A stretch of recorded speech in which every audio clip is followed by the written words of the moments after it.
Hi, I wanted to take a moment to show you how to format your paper for MLA style in Google Docs. So first things you're going to do is you're going to open up a fresh Google Doc, and you are going to, before you type a single word, format it so that you have Times New Roman 12-point font.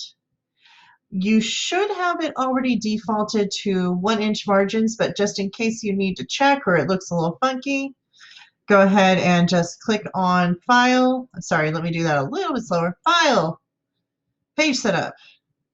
And it should be portrait letter size and 1-inch margins all around. That is what MLA wants, and so that's what MLA shall get. And then we want to make sure that we have our header right here, but we also want to make sure that we're not actually creating it in the header. So there, when we say header, we can mean two things. The header of the document is this little thingy up here.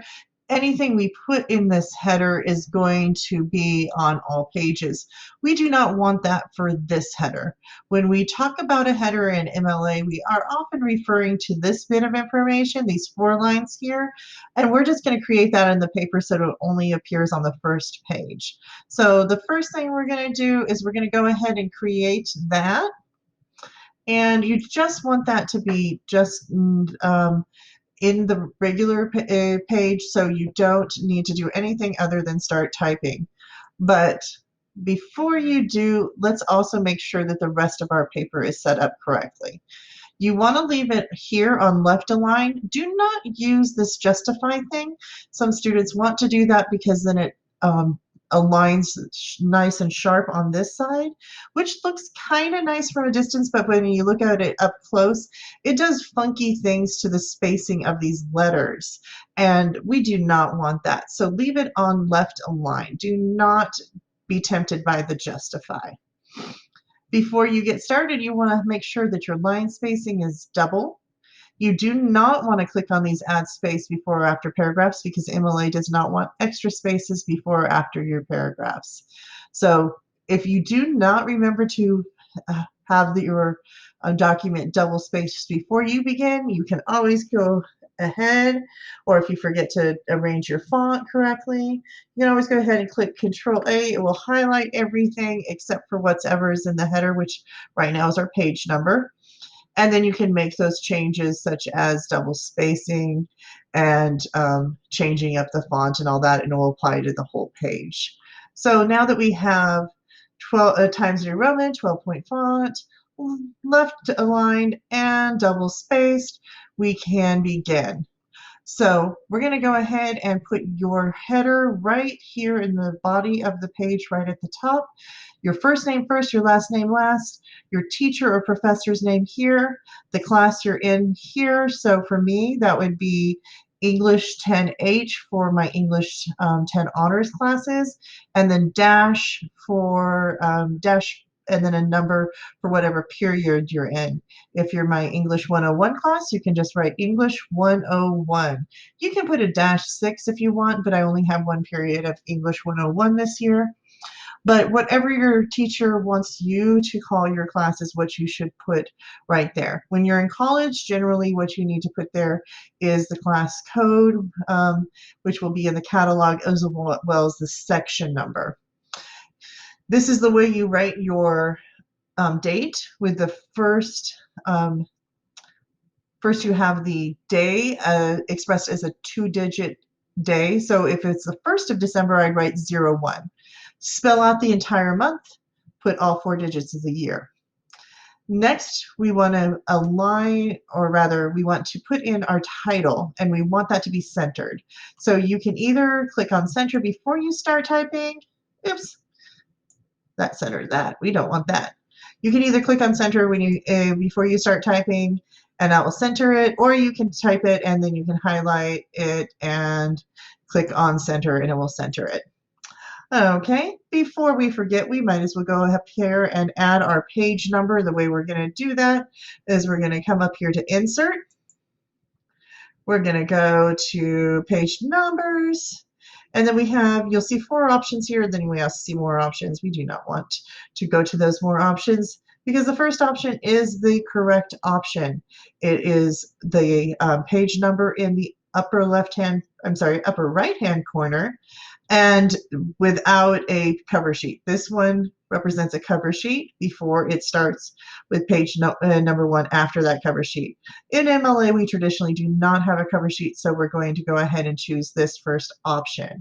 It's going to create the page number automatically up here when you click on that.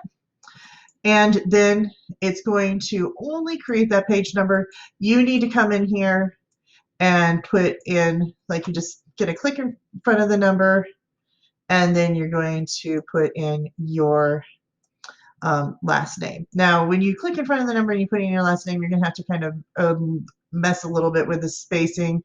So if I were to like click right here and I started writing, it's going to start messing with the spacing. And so I just need to make sure that I am mindful of that and I'm keeping everything on that line there. And so you want to put your your last name there, and then it will keep your last name on all of the subsequent pages, but it will change the page number to the correct page number. And so that's all that belongs in that header thing, is the page number and your last name. So now that we've got our page number, our header, and our center title, notice that the title is centered and not underlined or different in any way. It just doesn't flash, it's not sparkly, it's just plain and centered. Then we come over here to our first paragraph, no extra spaces, and we indent our first and all subsequent paragraphs.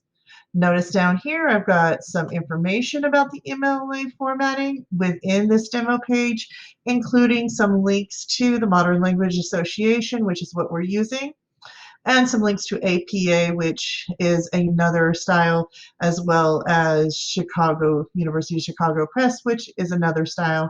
There is also American Medical Association, which is typically not used by undergraduates, but that is in fact another style. I do believe that those are the only ones that are traditionally used. However, nothing's really stopping anybody from creating their own. These are just the standards that are usually used by academics.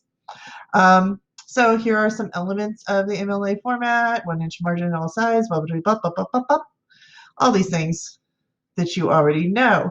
Now it's worth mentioning that the works cited page is on its own page, and we're going to look on how to do that. In a moment. So coming down here to the next page, be sure that you are putting your in-text citations at the end of any sentence that has a citation or has a either text that is quoted or even paraphrased.